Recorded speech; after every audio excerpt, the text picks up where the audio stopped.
Assalamualaikum warahmatullahi wabarakatuh. Semoga kebaikan selalu terlimpah untuk kita semua. Amin ya rabbal alamin. Bismillahirrahmanirrahim. Sudah berbagai cara dilakukan untuk bisa menjebak Abu Nawas, namun Baginda Raja selalu saja mengalami kegagalan. Bisa dikatakan Abu Nawas terlalu cerdik menyelesaikan tantangan yang diberikan oleh Baginda Raja. Kemudian Baginda Raja mengumpulkan seluruh menterinya untuk dimintai pendapat dan saran-saran dari mereka. Salah satu menteri berkata, kalau menghadapi Abu Nawas bukanlah perkara mudah, Paduka. Tantangan berupa apapun pasti bisa diselesaikannya. Begitu pula dengan pertanyaan-pertanyaan jebakan. Apalagi kalau tentang hukum dalam Islam, Paduka, tentu saja dia lebih pintar. Bahkan ulama ternama di kota Baghdad pun dengan mudahnya dibuat tak berkutik oleh Abu Nawas. Namun ada satu tantangan yang sampai saat ini Abu Nawas belum pernah menghadapinya, Paduka. Mendengar itu, Baginda Raja menjadi penasaran. Tantangan yang bagaimana? Coba beritahu aku, pinta Baginda Raja. Tidak sulit, Paduka. Suruh Abu Nawas untuk menyebutkan isi ajaran dari kitab Injil, kata sang menteri.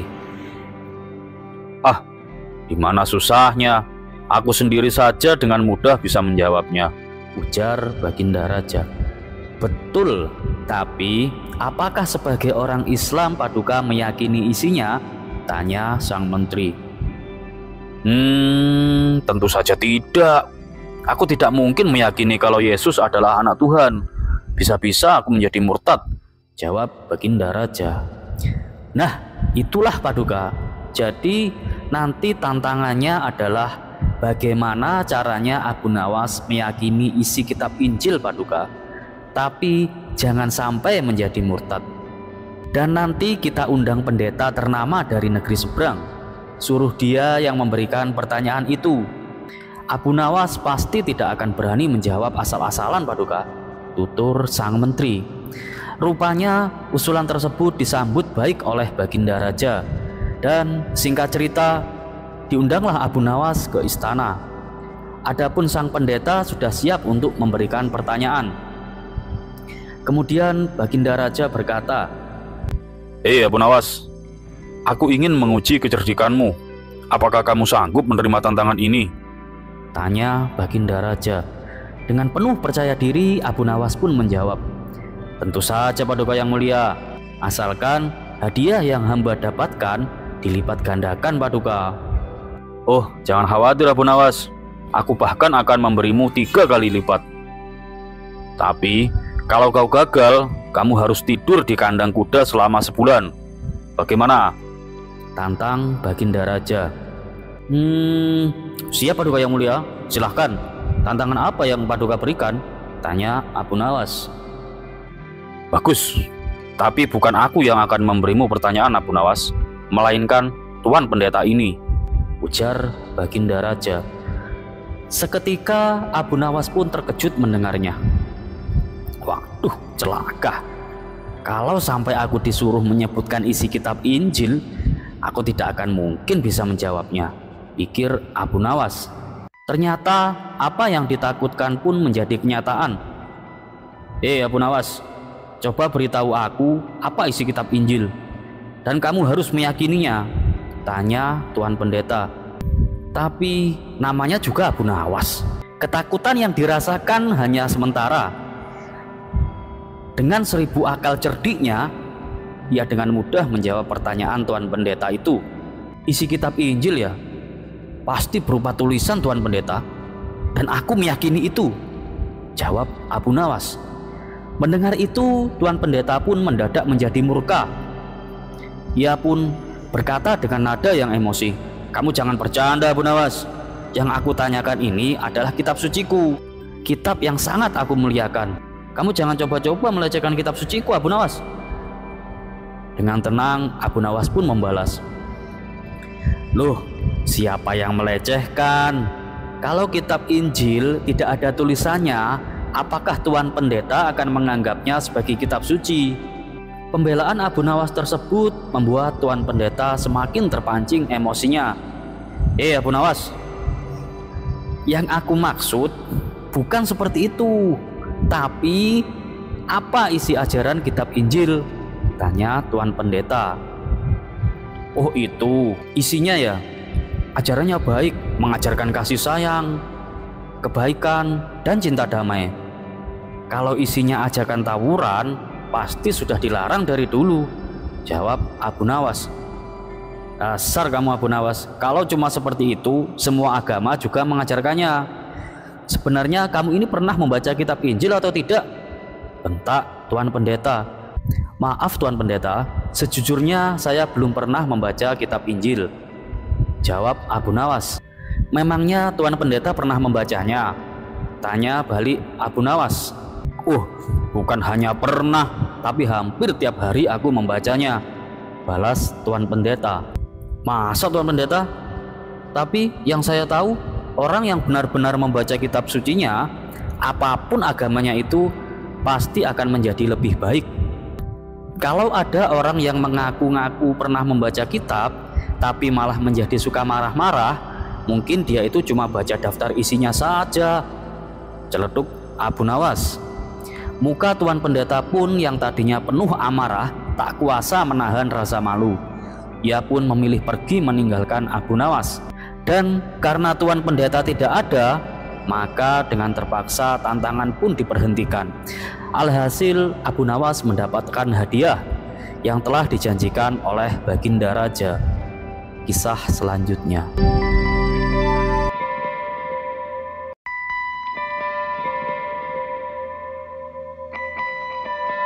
Pada suatu hari, Baginda Raja mengundang Abu Nawas ke istana untuk makan malam. Saat semua tamu sudah berkumpul, Baginda Raja tiba-tiba membuka topik yang agak aneh. Abu Nawas, kata Baginda Raja sambil mengusap jenggotnya. Aku penasaran, kenapa manusia itu mudah merasa iri? Semua tamu terdiam menunggu jawaban dari Abu Nawas yang selalu cerdik. Tapi kali ini bukannya langsung menjawab, Abu Nawas malah memakan buah kurma dengan santai. Baginda Raja pun mulai cemas. Abu Nawas, apakah kamu tak punya jawaban? Atau jangan-jangan kamu juga merasa iri kepada orang lain? Abu Nawas pun tertawa kecil. Tenang Paduka, saya akan memberikan jawaban. Tapi bukan dengan kata-kata. Besok pagi undang semua rakyat berkumpul di alun-alun. Saya akan tunjukkan kenapa manusia mudah iri. Dengan rasa penasaran, Baginda Raja pun setuju. Dan keesokan harinya, alun-alun dipenuhi oleh rakyat yang ingin tahu kejutan dari Abu Nawas. Ketika Baginda Raja dan para menteri istana datang, Abu Nawas berdiri di tengah kerumunan. Dengan membawa 2 kantong besar, ia membuka kantong pertama dan mulai membagikan koin emas kepada orang-orang. Setiap orang mendapatkan 1 koin dan mereka tampak senang. Apakah kalian puas? Tanya Abu Nawas. Puas Tuan Abu, jawab mereka dengan serempak. Tapi kemudian Abu Nawas membuka kantong yang kedua. Ia memberikan beberapa orang 2 koin emas, dan itu adalah jumlah 2 kali lipat dari yang tadi. Mendadak suasana menjadi berubah. Wajah-wajah yang tadinya sumringah langsung keruh. Mereka mulai bergumam, saling menatap satu sama lain dengan tatapan iri. Kenapa dia dapat lebih banyak dariku? Seru salah satu rakyat. Ini tidak adil, sahut yang lain. Baginda Raja pun mengernyitkan dahinya. Lihat Abu Nawas, mereka marah karena ada yang dapat lebih. Tapi bukankah sebelumnya mereka puas dengan 1 koin? Abu Nawas pun tersenyum dengan penuh arti. Ya begitulah Paduka, manusia mudah merasa iri bukan karena ia kekurangan, tapi karena ia melihat orang lain memiliki lebih Paduka. Baginda Raja pun mengangguk-angguk mulai paham. Tapi kemudian Abu Nawas menambahkan, dan anehnya lagi Paduka, semakin banyak manusia mengeluh, semakin banyak masalah yang mereka hadapi. Iri itu seperti menggali lubang, semakin dalam semakin sulit untuk keluar. Baginda Raja pun tertawa puas dan berterima kasih atas pelajaran berharga. Pada hari itu, para rakyat pun mulai sadar bahwa kebahagiaan itu tak datang dari apa yang dimiliki oleh orang lain.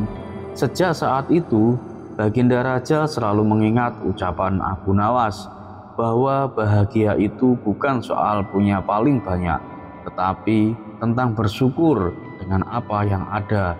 Dan tentu saja Abu Nawas seperti biasa pulang dengan kantung penuh hadiah.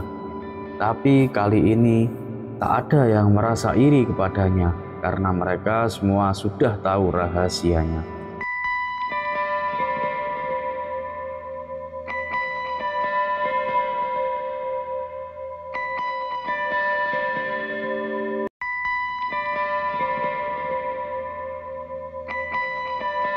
Dikisahkan, ada seorang pemuda berandalan yang suka mabuk-mabukan. Dia juga sering membuat onar di kampungnya. Perilakunya ini membuat orang-orang menaruh rasa benci. Namun, mereka tak berani menegurnya. Karena si pemuda terkenal nekat dan tak segan-segan menghajar siapa saja yang berani menegur perbuatannya. Yang lebih menjengkelkan, si pemuda tidak menaruh rasa hormat kepada siapapun, entah itu orang yang sudah tua maupun pemuka agama. Suatu hari si pemuda sengaja membuat ulah. Kali ini yang menjadi sasaran bukanlah orang biasa, melainkan beberapa tokoh dari berbagai pemuka agama. Pertama, ia mendatangi seorang rahib dan mengutarakan keinginannya. "Tuan, izinkan aku berbuat zina," pinta si pemuda. Mendengar hal ini, sang rahib terkejut bukan main. Dengan menunjukkan ekspresi tak suka, sang rahib menjawab, "Dasar pemuda laknat, kalau kamu mau berzina, itu urusanmu. Jangan minta izin dariku." Si pemuda kembali berkata, "Tapi aku menginginkan izin darimu. Anda mau mengizinkan apa tidak?" Tanya si pemuda. "Kamu sudah gila ya? Tak mungkin aku mengizinkanmu. Itu perbuatan laknat yang dilarang agama. Kalau aku mengizinkanmu, itu sama saja aku memperbolehkan orang untuk berbuat dosa," balas sang rahib dengan tegas. Tanpa diduga, si pemuda langsung melayangkan pukulan tepat mengenai wajah sang rahib. Tentu saja hal ini membuat sang rahib jatuh tersungkur dan merintih kesakitan. Si pemuda lalu pergi meninggalkannya. "Aku akan coba mendatangi Tuan Pendeta. Aku ingin tahu apa jawabannya," pikir si pemuda. Ia pun langsung pergi ke rumah sang pendeta. Sesampainya di sana, si pemuda kembali mengutarakan keinginannya. "Tuan Pendeta, izinkan aku berbuat zina," pinta si pemuda. Sang pendeta pun tak kalah terkejutnya dengan sang rahib. Sesaat sang pendeta terdiam. Kalau ia melarangnya, pasti si pemuda akan marah dan ia akan babak belur dihajarnya. Karena sang pendeta tahu kalau si pemuda itu terkenal jahat dan kejam. Oleh sebab itulah sang pendeta sangat berhati-hati menjawabnya. "Wahai anakku, kenapa engkau tidak menikah saja? Tentu itu akan lebih baik bagimu," tutur sang pendeta menyarankan. "Menikah? Aku tak mau menikah. Aku masih ingin menikmati masa mudaku," ujar si pemuda. Mendengar hal itu, sang pendeta terlihat kebingungan.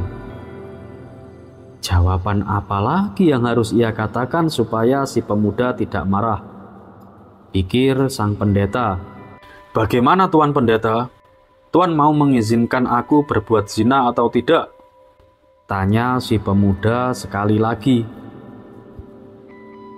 Hati sang pendeta menjadi berkecamuk. Kalau sampai ia mengizinkan, sama saja ia memperbolehkan orang untuk berbuat zina. Tapi kalau ia tidak mengizinkannya, si pemuda pasti akan marah dan memukulnya. Pikir sang pendeta, "Wahai anakku, aku sangat sayang kepadamu. Tidaklah engkau tahu siksa api neraka itu sangat pedih. Aku tak ingin kamu masuk ke dalamnya, hanya karena keinginanmu itu," kata sang pendeta menasehati. Maksudnya apa? Mati saja belum sudah berbicara tentang neraka. Ini kamu mau mengizinkan aku atau tidak? Tanya si pemuda yang mulai emosi. "Maafkan aku, wahai anakku. Dengan sangat berat hati, aku tak berani mengizinkan itu. Semata-mata karena aku sangat sayang kepadamu. Aku tak ingin kamu dimurkai oleh Tuhan," balas sang pendeta. Tiba-tiba wajah sang pendeta dihajar oleh si pemuda. Sang pendeta pun langsung jatuh tersungkur ke tanah. Bilang saja kalau kamu tidak mengizinkan. Tidak usah berbelit-belit seperti itu, tegas si pemuda emosi. Setelah itu, si pemuda lantas pergi meninggalkan sang pendeta. Beberapa hari kemudian, kedua peristiwa tersebut membuat gempar warga. Perbuatan si pemuda ini mendapat kecaman warga dan tak sedikit mengutuk perilakunya. Akan tetapi, si pemuda malah bertambah beringas, sehingga ia ditakuti warga. Suatu kali, teman si pemuda berkata kepadanya, "Hei kawan, kenapa tidak kau utarakan keinginan itu kepada Abu Nawas? Kalau jawabannya membuatmu jengkel, kamu pukul saja dia, seperti yang kau lakukan kepada rahib dan pendeta. Dengan begitu, kamu pasti akan lebih ditakuti," kata kawannya mengusulkan. Mendengar hal itu, si pemuda menjadi tertarik. Wah, benar juga katamu. Baik, besok aku akan ke rumah Abu Nawas, ucap si pemuda. Pada keesokan harinya, si pemuda berangkat menuju rumah Abu Nawas. Setibanya di sana, si pemuda mendapati Abu Nawas sedang duduk santai di depan rumah. "Tuan, boleh saya masuk? Ada yang ingin saya tanyakan," pinta si pemuda. "Oh, silahkan, masuklah kemari," balas Abu Nawas. Si pemuda lalu menghampiri Abu Nawas dan duduk di sampingnya. "Ada apa? Apa yang ingin kau tanyakan?" tanya Abu Nawas. "Begini Tuan Abu, aku ingin berbuat zina. Apakah Anda akan mengizinkannya?" kata si pemuda. Abu Nawas hanya tersenyum mendengar ucapan si pemuda. "Tenang, aku akan mengizinkanmu. Tapi sebelumnya kamu harus menjawab 3 pertanyaanku," ujar Abu Nawas. "Silahkan, apa yang ingin Tuan tanyakan kepadaku?" ucap si pemuda. "Kalau dia sampai bertanya tentang siksa neraka, aku akan langsung memukul kepalanya," pikir si pemuda. Pertanyaan pertama, apa kamu rela kalau ibumu disetubui oleh orang pemabuk dan pembuat onar? Tanya Abu Nawas. "Wah, tentu saja tidak rela, dan aku akan mencegahnya dengan cara apapun," jawab si pemuda. "Nah, begitu juga dengan orang lain. Mereka tidak akan rela bila ibu mereka disetubui oleh orang sepertimu," tutur Abu Nawas. Pertanyaan kedua, bila kelak nanti kamu punya seorang putri, apa kamu rela kalau anak putrimu disetubui oleh seorang pemabuk dan pembuat onar? Tanya Abu Nawas. "Tentu saja tidak terima Tuan Abu. Saya tidak akan rela bila putri saya berzina dengan orang seperti itu," jawab si pemuda. "Nah, orang lain pun demikian. Mereka tidak akan terima dan tidak akan rela bila hal ini terjadi pada putrinya," tutur Abu Nawas. Sekarang pertanyaan yang terakhir. Apa yang akan kamu lakukan bila kamu meminjamkan barang kepada orang lain dan barang itu sangat berharga bagimu? Akan tetapi orang yang meminjam barang berhargamu justru malah merusaknya dan mengotorinya. Tanya Abu Nawas. Kalau ini aku sangat marah. Aku akan menghajarnya habis-habisan. Bisa jadi aku akan membunuhnya dengan cara yang paling sadis. Jawab si pemuda. Abu Nawas pun tersenyum mendengar jawaban si pemuda. Kemudian Abu Nawas berkata kembali, gini ya, tubuh kamu, nyawa kamu, sejatinya adalah milik Allah yang berharga, yang Allah percayakan kepadamu.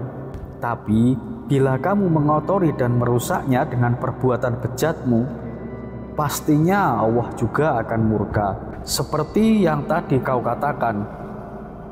Lalu suatu saat nanti, bisa besok, bisa juga nanti malam, kau akan mati menghadap Allah. Sementara tubuh dan nyawa yang telah Allah titipkan kepadamu, telah kau rusak dan kau kotori. Kira-kira apa yang akan Allah perbuat kepadamu? Tanya Abu Nawas. Suasana pun mendadak menjadi hening. Si pemuda terdiam cukup lama. Ia tak menyangka dengan 3 pertanyaan yang diajukan oleh Abu Nawas. Tak terasa air mata menetes membasahi kedua pipi si pemuda. Dengan menangis sesenggukan, si pemuda duduk bersimpuh di hadapan Abu Nawas. Tuan Abu, saya tidak sanggup membayangkan siksa yang akan Allah berikan kepadaku. Kira-kira apakah Allah akan mengampuni segala dosaku bila aku bertobat? Tanya si pemuda. Wahai anakku, Allah itu Maha Pengampun lagi Maha Penyayang. Siapapun yang bertobat dan tidak akan mengulangi perbuatan bejatnya, Allah pasti akan menghapus semua dosa dan kesalahannya. Dan kamu juga harus meminta maaf kepada orang yang telah kamu zalimi, kata Abu Nawas menasehati. Berkat bimbingan dan nasihat Abu Nawas, si pemuda kini kembali ke jalan yang benar. Sifatnya yang dulu jahat dan kejam kini berubah menjadi pribadi yang ramah dan santun. Si pemuda tak lagi dibenci oleh masyarakat, bahkan sebaliknya, ia kini dicintai dan disambut hangat oleh para warga.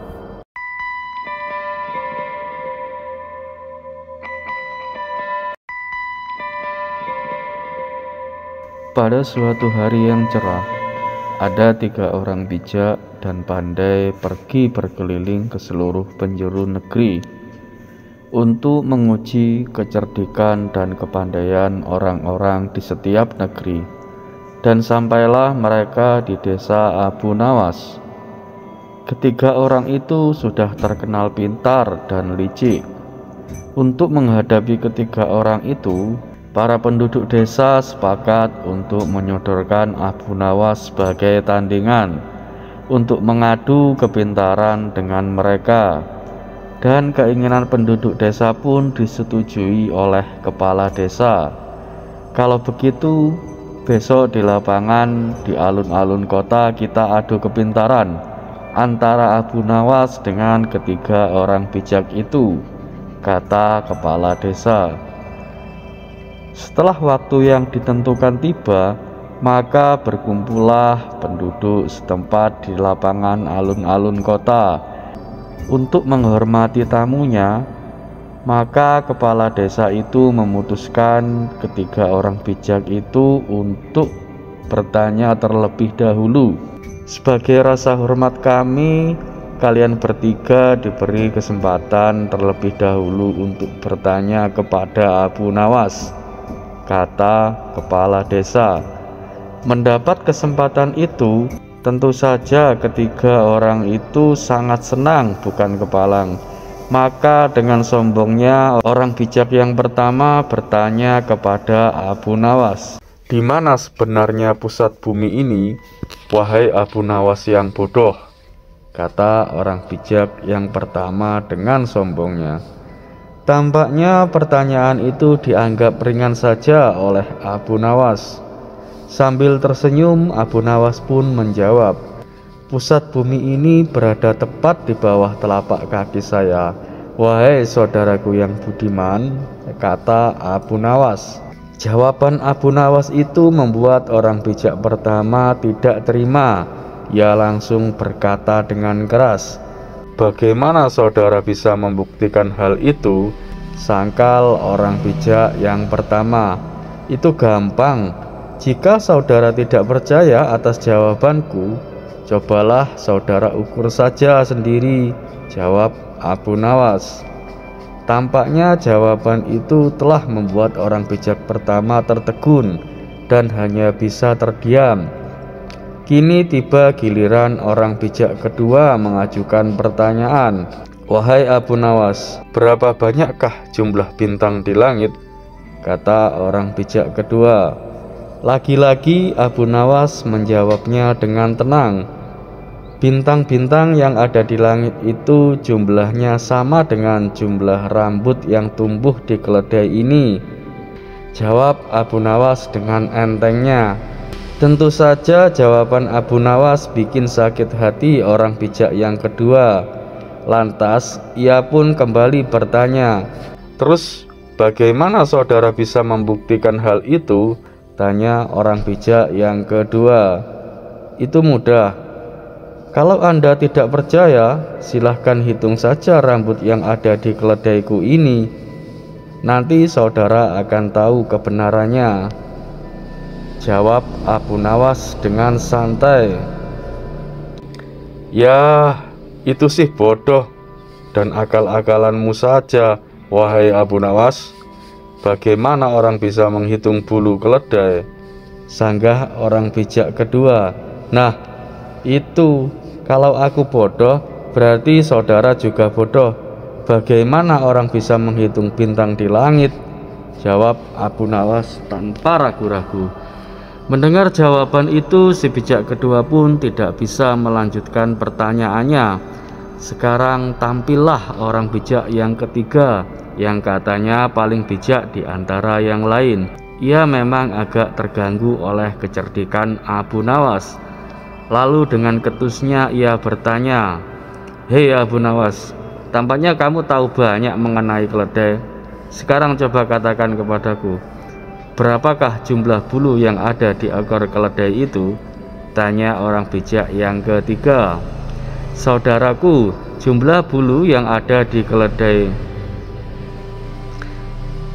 Saudaraku, jumlah bulu yang ada di ekor keledaiku ini sama dengan jumlah rambut yang ada di janggut kamu," jawab Abu Nawas. "Lantas bagaimana kamu bisa membuktikan hal itu?" tanya si bijak yang ketiga. "Oh, itu sih mudah saja. Bagaimana saudara cabut segenggam bulu dari ekor keledaiku? Kemudian aku juga akan mencabut segenggam rambut dari janggut saudara. Nah, kalau jumlahnya sama, maka yang aku katakan adalah benar.